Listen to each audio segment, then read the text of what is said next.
Actes chapitre 2, versets 42 à 47. Ils persévéraient dans l'enseignement des apôtres, dans la communion fraternelle, dans la fraction du pain et dans les prières. La crainte s'emparait de chacun, et il se faisait beaucoup de prodiges et de signes par les apôtres. Tous ceux qui avaient cru étaient ensemble et avaient tout en commun. Ils vendaient leurs biens et leurs possessions, et ils en partageaient le produit entre tous, selon les besoins de chacun. Chaque jour, avec persévérance, ils étaient au temple d'un commun accord. Ils rompaient le pain dans les maisons et prenaient leur nourriture avec allégresse et simplicité de cœur. Ils louaient Dieu et obtenaient la faveur de tout le peuple, et le Seigneur ajoutait chaque jour à l'Église ceux qui étaient sauvés. Jean chapitre 15, versets 9 à 17. Comme le Père m'a aimé, moi aussi je vous ai aimé. Demeurez dans mon amour. Si vous gardez mes commandements, vous demeurerez dans mon amour, comme j'ai gardé les commandements de mon Père et que je demeure dans son amour. Je vous ai parlé ainsi, afin que ma joie soit en vous et que votre joie soit complète. Voici mon commandement. Aimez-vous les uns les autres, comme je vous ai aimés. Il n'y a pour personne de plus grand amour que de donner sa vie pour ses amis. Vous êtes mes amis, si vous faites ce que je vous commande. Je ne vous appelle plus serviteur, parce que le serviteur ne sait pas ce que fait son maître. Je vous ai appelé amis, parce que tout ce que j'ai appris de mon Père, je vous l'ai fait connaître.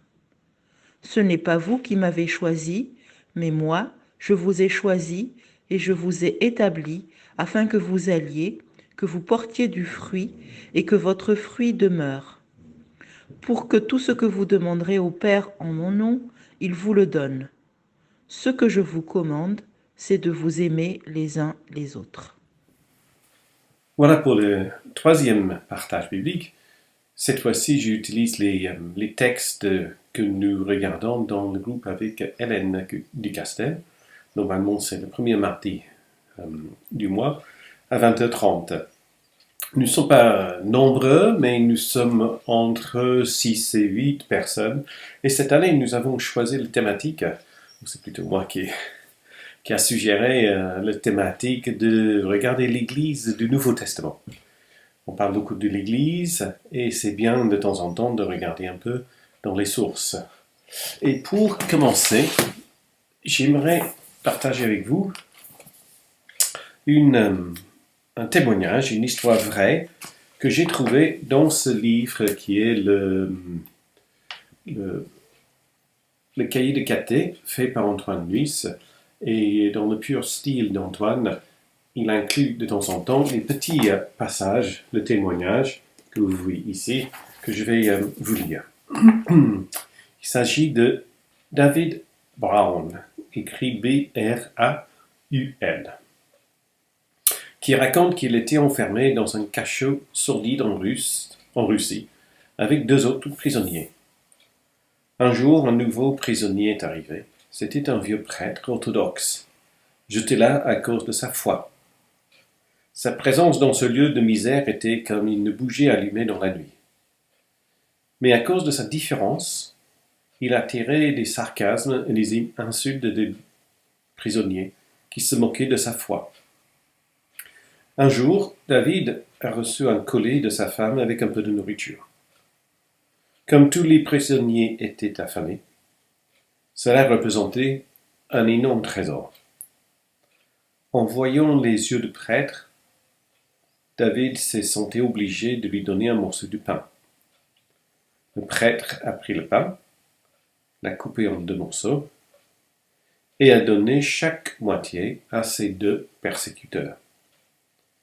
David lui demandait pourquoi il ne mangeait pas lui-même car il était aussi affamé. Le prêtre a répondu « Ils ont plus besoin que moi. Bientôt je vais rejoindre mon père, mais eux sont encore solides. » En effet, le prêtre est mort quelques jours plus tard, veillé par tous les prisonniers. Dans notre groupe, on a vu comment dans ce premier siècle, l'Église s'est développée. On a regardé la construction d'une Église plutôt spirituelle, comme les pierres vivantes, les rencontres dans les maisons, un peu ce qu'on peut imaginer aujourd'hui d'ailleurs, le partage qu'ils avaient entre eux, que au centre de leur vie était le Sainte Seine ou l'Eucharistie. Et nous avons la dernière fois regardé quelques formes d'organisation qu'ils avaient mis en place dans des lieux différents par ici ou par là. Dans le Nouveau Testament, nous trouvons trois images qui sont là pour parler de l'Église. La première image, c'est l'image de la maison. C'est plutôt dans l'évangile de Matthieu, chapitre 16, où Jésus dit « Sur ce roc que je vais construire mon Église », comme si l'Église était construite sur pierre, roc. Voilà. L'Église catholique s'appuie sur ce passage pour expliquer la place du pape et de leurs évêques. Pierre, à ce moment-là, est considéré comme le premier pape, premier évêque de Rome, et la promesse qu'il lui dit, c'est que sur lui, c'est l'Église qui sera construite, et que ça s'explique et ça applique à tous les évêques depuis. Pour nous, dans l'Église protestante, la promesse que Jésus fait à ce moment-là à Pierre n'est pas en tant qu'au premier évêque de Rome, mais plutôt à cet homme, ce premier homme qui a confessé que Jésus est le Christ, le Fils de Dieu vivant. Et cette promesse s'adresse à tous les hommes, toutes les femmes, tous les enfants qui confessent la foi chrétienne. L'Église se construit à partir de la foi et non pas basée sur une personne. La deuxième image, c'est l'image de la vigne. Donc c'est le deuxième passage pour ce partage. Et le troisième, c'est le corps corporel que Paul développe dans ses épîtres et notamment dans l'épître aux Éphésiens. En prenant le premier passage que Irène nous a lu, nous avons beaucoup entendu parler du communisme de l'Église du premier siècle, là où ils ont partagé les biens, la nourriture, et ils avaient participé à la vie de la communauté, et puis ils avaient fait le choix de ne pas avoir les biens matériels, mais tous ont donné pour l'ensemble. Mais cette image qu'on a là, ce n'est pas un système ou un projet politique ou une théorie sociale, mais c'était plutôt un acte spontané de l'amour partagé. Cet amour qu'ils avaient reçu et qu'ils voulaient mettre en acte, ce n'était nulle part un commandement, parce qu'ils avaient le choix de le faire ou non, mais c'était une possibilité de vivre autrement. Peut-être que c'était lié au contexte de cette première Église, où ils attendaient un retour imminent du Christ et la fin du monde. Parce que cette forme de vie n'était pas suivie dans les autres églises qui étaient établies dans les années après, en dehors de Jérusalem. Et les apôtres devaient encourager, même plus qu'encourager, certaines de ces églises à faire les dons de partage. Donc, dans ce passage, nous avons ce qu'on appelle les 4 marques de l'Église. Donc, les 4 marques, c'est l'enseignement des apôtres, la communion fraternelle, la fraction du pain et la prière. Voilà, donc le premier, l'enseignement des apôtres, c'est ce que nous avons reçu, en tout cas pour eux, ce qu'ils avaient reçu de la part de l'Ancien Testament, les citations qu'ils étaient en train d'utiliser, les attentes qu'ils avaient, les expectations de ce retour, de cette venue de Messie.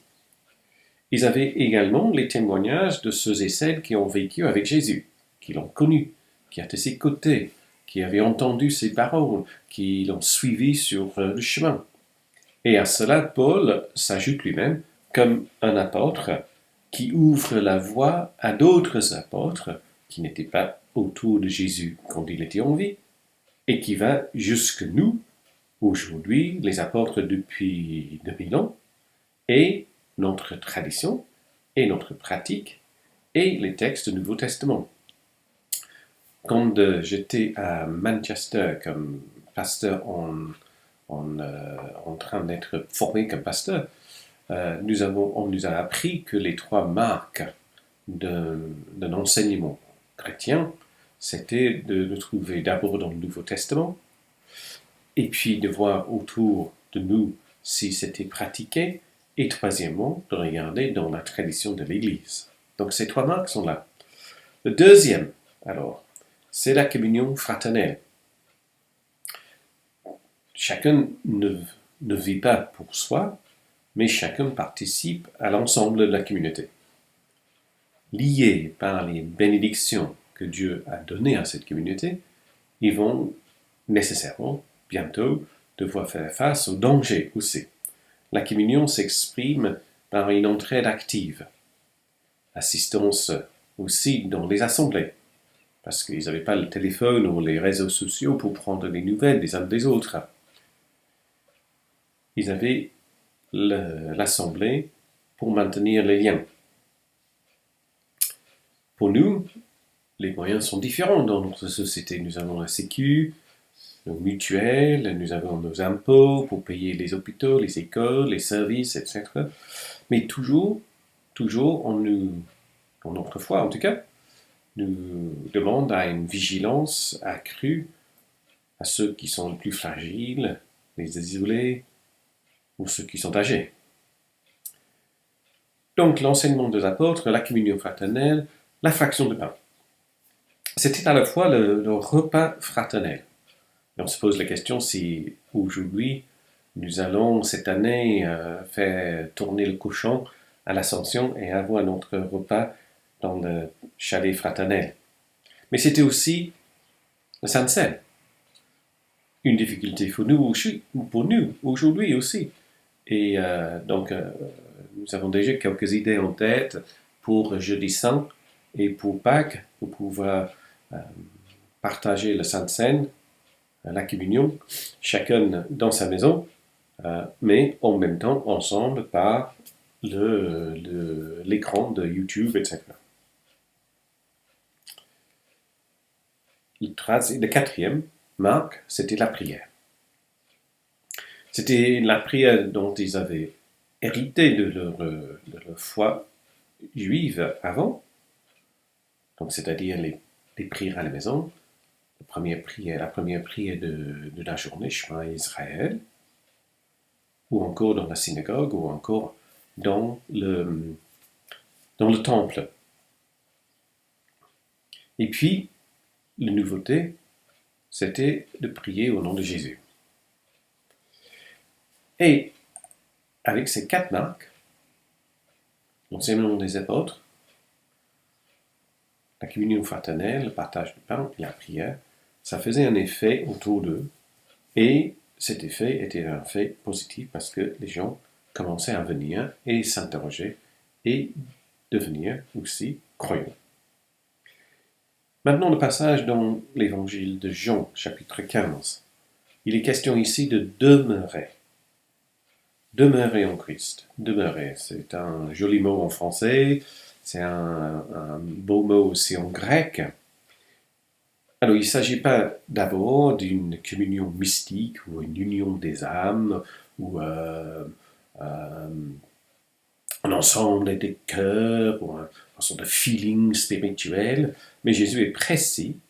Demeurer en lui, c'est de garder ses commandements. Donc d'abord, on va commencer avec un peu de grec. Le mot demeurer en grec est menien. C'est le verbe. Demeurer, le verbe. Et avec son nom, c'est monné, qui est la demeure. Donc un mot qui est riche dans le grec, qui veut dire rester ou attendre, avec le sens de rester solide, rester ferme, continuer, persévérer, Être en sécurité, oui, mais moins que ça, d'être chez soi, at home, comme on dit. Et donc, Jésus demeure dans le Père, mais aussi le Père demeure en Jésus. Donc, chacun a son chez soi, chez l'autre. La première chose, c'est, pour demeurer, c'est d'avoir confiance en Jésus. C'est de faire en sorte que l'énergie que Jésus a devient une énergie en moi. Chacun a sa demeure en le Père pour demeurer, non pas pour rester sans rien faire, mais pour recevoir et canaliser effectivement cette énergie qui vient de Dieu. Donc la première étape, c'est d'avoir confiance. Avoir confiance, ce n'est pas croire à une doctrine ou une vérité religieuse, mais c'est en quelque sorte de tendre, d'aller, d'avancer vers ce qui est déjà là, déjà en nous. Peut-être caché, mais pas caché pour être caché, mais dissimulé derrière nos activités et préoccupations de tous les jours. Donc le premier pas, c'est de tendre tout mon être vers cette réalité qui m'habite déjà, qui demeure déjà en moi, mais d'une manière pas claire, pas totalement ouverte. La deuxième étape consiste à aimer. Ce n'est pas une question de sentiment ou de feeling, mais c'est un acte de ma part de laisser ou lâcher prise mon ego pour pouvoir suivre Jésus. Et ces deux étapes nous conduisent à ce que Jésus appelle l'obéissance. Encore une chose, ce n'est pas l'obéissance comme peu de gendarmes ou respecter la loi, mais c'est que tout mon être, je veux plaire, je veux montrer cet amour qui est réveillé et révélé en moi pour que ça soit réveillé et révélé dans les autres. Donc pour Jean, les 4 marques de son Église, on peut les dire comme avoir confiance en Jésus, rester, demeurer dans son amour, obéir à son commandement d'aimer et d'être témoin de cet amour dans le monde. Alors la question pour cette semaine, pour chacun de nous, c'est, et pour toi, quelles sont les 4 marques de l'Église aujourd'hui, selon toi?